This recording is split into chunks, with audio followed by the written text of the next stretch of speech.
Alright, so we've got some swish mixed up. That's 10% oil and 90% diesel.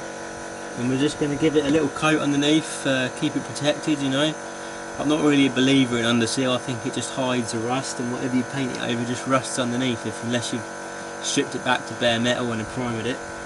So yeah, I just prefer spraying oil and diesel underneath. Always have done. So that's what we're going to do now. And obviously it soaks in, so it's awesome. Have you ever seen a rusty tractor? I don't think so. Well, if it's leaking diesel, so let's sort this out.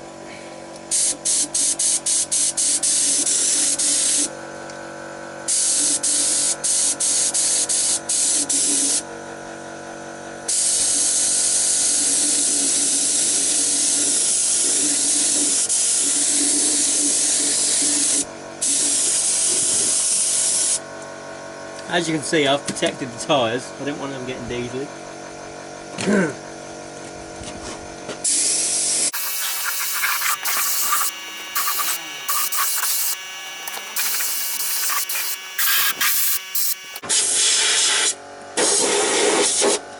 The other great thing about this is if you just fog it in the chassis rail, it's just clouding over everything that's in there, so I reckon that's alright.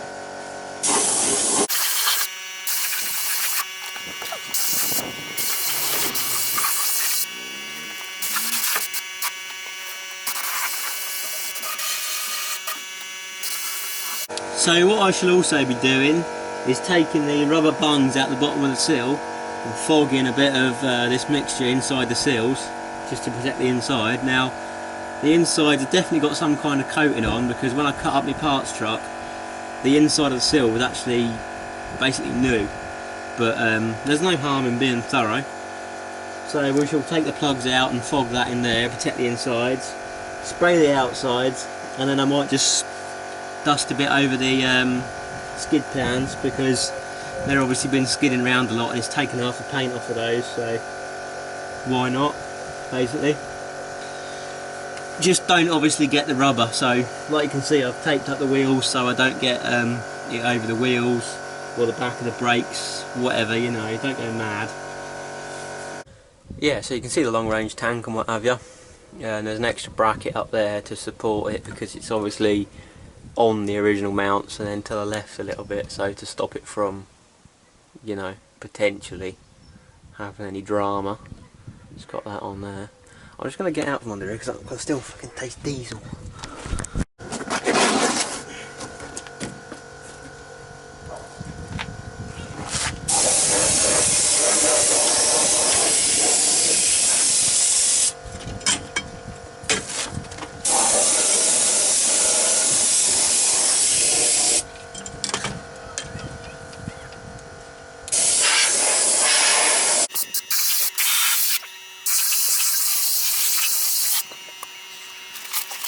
Right, so I've just finished doing all the chassis on the driver's side, and now I'm going to start doing the floor pan and seals. I'm not too bothered about the centre tunnel on that, because that's not ever really been, you know, touched or anything. It's just the outsides that are a bit grubby. Right, yeah, so the centre tunnel on that's obviously like new, but the outside's obviously just got a couple little like bits of, you know, what I call like acne. It's not really rust, but it is a bit brown, so yeah.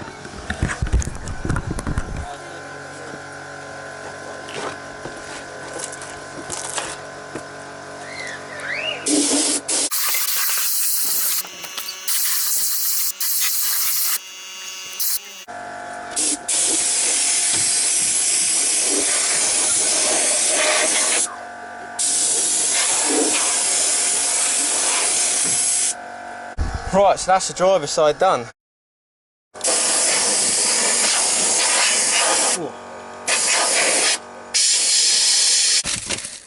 So I'm just taking the plastic off the wheels and stuff, because obviously that was floating around everywhere. So I put some plastic over the tyres to protect them, and around the back of the brakes, the disc brakes. Just take that off, and then either tonight if I've got time, or first thing tomorrow morning, crack of dawn, I'll fit those rock sliders, because it's all protected now. That was one of the reasons I hadn't put the rock sliders on, was I was waiting because I wanted to give this a little like spruce up underneath. And it seemed such a good idea that whilst I got the rock sliders off, I cleaned it all, I washed it all ages ago. So the other night I get under there with the hose again. I had a good hour with the hose in my hand, rubbing all the dirt off of it. So yeah, just keep her pretty really.